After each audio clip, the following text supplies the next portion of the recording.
నమస్తే, నా పేరు బాలకృష్ణ. క్యూటీవీ న్యూస్కి స్వాగతం. ఈరోజు వార్తల్లోని ముఖ్యాంశాలు.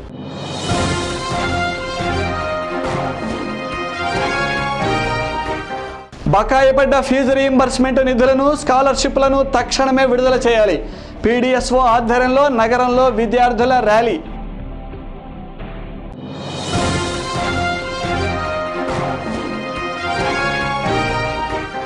అర్హులైన వారందరికీ ప్రభుత్వ పథకాలు సక్రమంగా అందేలా అధికారులు చర్యలు తీసుకోండి.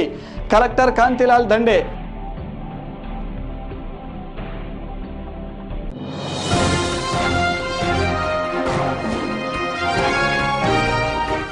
ప్రజా సంక్షేమం కోసం ఏర్పాటు చేసిన చట్టాల పట్ల అధికారులు పూర్తి నిబద్ధతతో ఉండాలి. రాష్ట్ర సమాచార కమిషనర్ విజయబాబు. బకాయి ఉన్న ఫీజు రీయింబర్స్మెంటు, స్కాలర్షిప్ల నిధులను తక్షణమే విడుదల చేయాలని కోరుతూ ప్రగతిశీల ప్రజాస్వామ్య విద్యార్థి సంస్థ ఆధ్వర్యంలో నేడు నగరంలో విద్యార్థులు ర్యాలీ నిర్వహించారు. పాలకులు విద్యా వ్యతిరేక విధానాన్ని అమలుపరుస్తూ ప్రభుత్వ విద్యా సంస్థలు నిర్వీర్యమయ్యేలా చర్యలు తీసుకుంటున్నారని, ఈ ధోరణి మారకుంటే భవిష్యత్తులో విద్యార్థులకు కనీస విద్య కూడా కరువు అవుతుందని వారు తెలిపారు.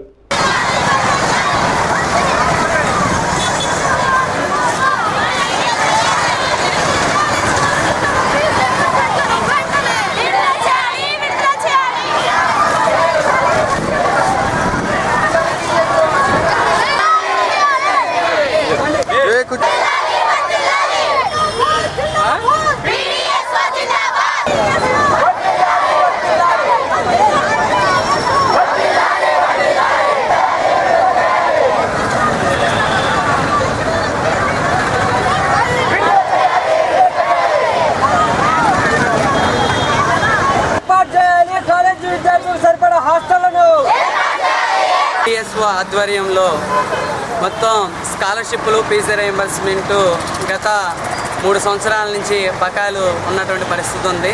వెంటనే స్కాలర్షిప్లని, ఫీజు రీయింబర్స్మెంట్ని విడుదల చేయాలని ఈరోజు కూడా ఇటు తెలంగాణ ప్రభుత్వం కానీ, ఇటు ఆంధ్ర ప్రభుత్వం కానీ, ఈ 2 ప్రభుత్వాలు ఏవి కూడా స్పష్టమైనటువంటి స్కాలర్షిప్ల మీద, ఫీజు రీయింబర్స్మెంట్ పైన సరైనటువంటి వైఖరిని తెలియజేయకపోవడం అనేటువంటిది. దీనివల్లనే ఈరోజు ఎంసెట్ కౌన్సిలింగ్ మొత్తం కూడా నిలిపివేయటం అనేటువంటిది కూడా జరుగుతుంది. కాబట్టి వెంటనే ఎంసెట్ కౌన్సిలింగ్తో పాటు స్కాలర్షిప్ల, ఫీజు రీయింబర్స్మెంట్ని స్పష్టమైనటువంటి వైఖరిని 2 ప్రభుత్వాలు ప్రకటించాలనే వైపుగా, అలాగే ఈరోజు మధ్యాహ్న భోజన పథకంలో వస్తున్నటువంటి లోపాల వల్ల ఈరోజు చాలా ప్రాంతాల్లోనూ మధ్యాహ్న భోజన పథకం తిన్నటువంటి వాళ్ళందరూ కూడా సర్వరోగాలకి గురవుతున్నటువంటి పరిస్థితి ఉంది. నాసిరకం బియ్యం తినడం వల్ల అనేక రోగాలకి ఉండటమే కాకుండా వాళ్ళు పూర్తిగా కూడా కనీసం పని చేసుకునే వైపుకు కూడా ఓపిక లేనటువంటి పరిస్థితులు ఈరోజు విద్యార్థులు తయారవుతున్నటువంటి పరిస్థితి ఉంది. కనీస పౌష్టికాహారాన్ని కూడా మధ్యాహ్న భోజన పథకంలో అందించలేకపోవడం అనేటువంటిది ఒకటి దురదృష్టకరంగా మేము చెప్పబడుతుంది. కాబట్టి నాణ్యత కలిగినటువంటి బియ్యాన్ని అందించాలని, అలాగే పెరిగిన ధరలకు అనుకూలంగా ఇప్పుడు మధ్యాహ్న భోజన పథకంలో 4 రూపాయలు ఇస్తున్నారు, ఇప్పుడు అది 10 రూపాయలు చేయాలనే వైపుగా పీడీఎస్ ఆధ్వర్యంలో మేము డిమాండ్ చేస్తున్నాం.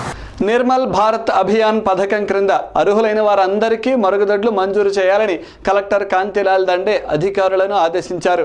నేడు స్థానిక కలెక్టరేట్లోని డిఆర్సీ హాల్లో కలెక్టర్ అధికారులతో సమీక్షా సమావేశం ఏర్పాటు చేశారు.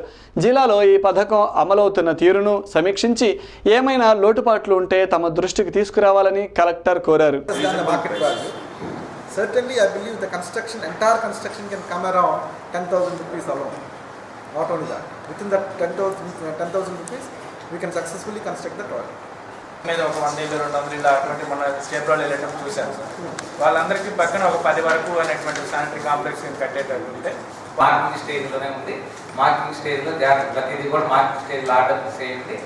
నెక్స్ట్ మిగిలిన స్టేజ్లో కూడా ఇన్వాల్వ్ అయిపోతే ప్రోగ్రెస్ వస్తుంది sir.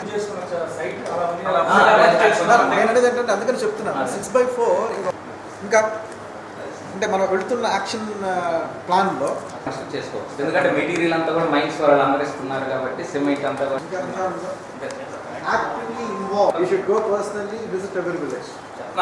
Do that. Local villages, surpluses, and the local housing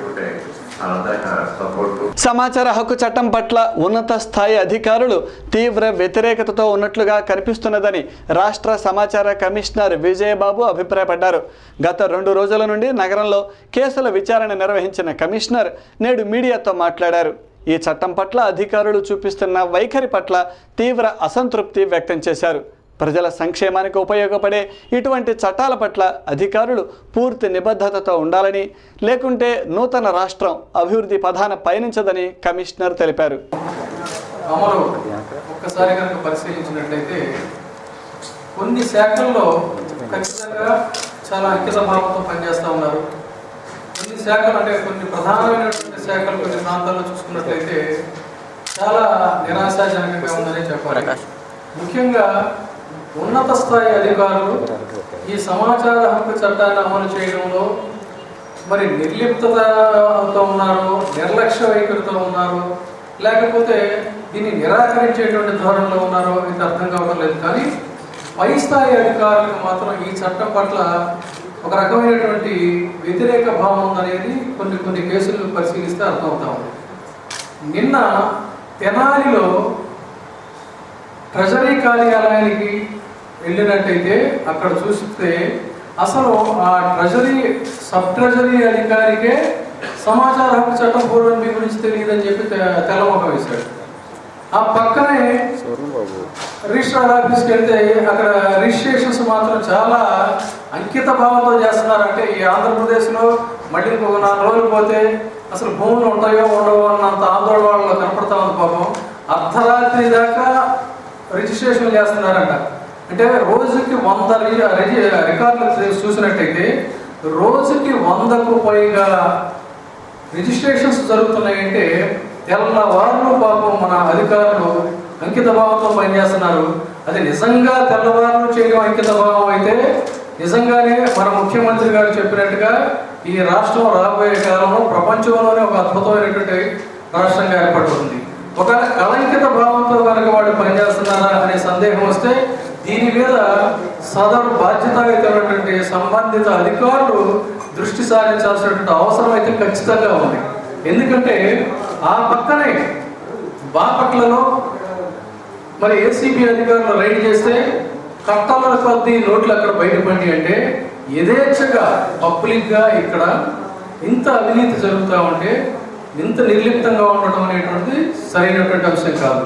చట్టం పట్ల ఇక్కడ అధికారులకి ఎంత కమిట్మెంట్ ఉందంటే ఇవాళ 2 రోజుల నుంచి ఈ కలెక్టరేట్ కార్యాలయంలో అంటే దాదాపుగా పక్కన ఒక 5-6 అడుగుల కలెక్టర్ గారి ఛాంబర్కి 5-6 అడుగుల దూరంలో ఇక్కడ మనం కేసులు నిర్వహిస్తూ ఉంటే ఒక్క అధికారి ఇక్కడికి వచ్చి ముఖాన పలకరింపుగా చూసిన పాపన పోలా.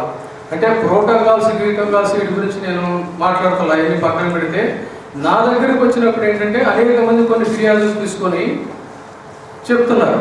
వాళ్ళు ఏదైనా ఉంటే మనం ఏంటంటే వాటిల్ని వాళ్ళకి అందజేయడం, సంప్రదించడం, పరిష్కరించడానికి ఒక అవకాశం ఉంటుంది.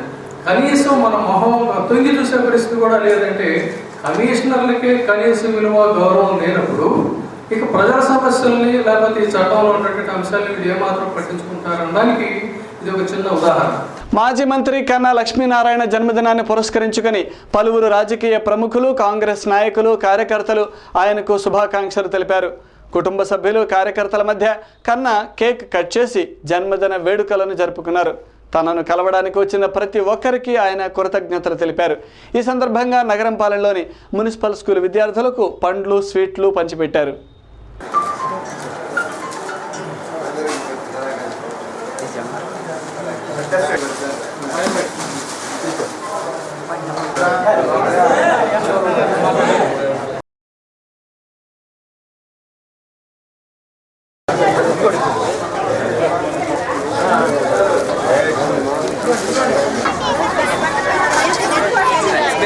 టీచర్ గారు అంటే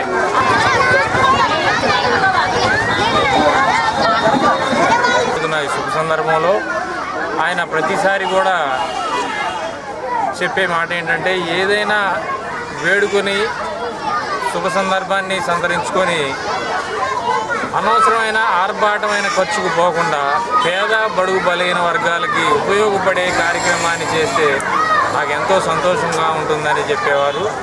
ఆయనకి మాటను అనుసరించి గత 9 సంవత్సరాలుగా ఆయన జన్మదిన సందర్భంగా అనేక ఆశ్రమాల్లో, గవర్నమెంట్ స్కూల్స్లో, వృద్ధాశ్రమాల్లో సేవా కార్యక్రమాలు చేయడం మాకు అలవాటుగా వచ్చిన కార్యక్రమం. తద్వారా ఈ సంవత్సరం స్థానిక నగరంపాలెంలోని ఉర్దూ స్కూల్లో మరియు మున్సిపల్ స్కూల్ పిల్లలకి బుక్స్ మరియు వాళ్ళకి కావాల్సిన రిక్వైర్మెంట్ కనుక్కొని వాటర్ ఫిల్టర్స్, గ్లాసెస్, పలకలు అన్ని రకాలుగా వాళ్ళకి రోజు అవసరం అయ్యే వస్తువుల్ని వాళ్ళకి అందజేయడం జరిగింది. QTV న్యూస్లో ఇప్పటిక చిన్న విరామం.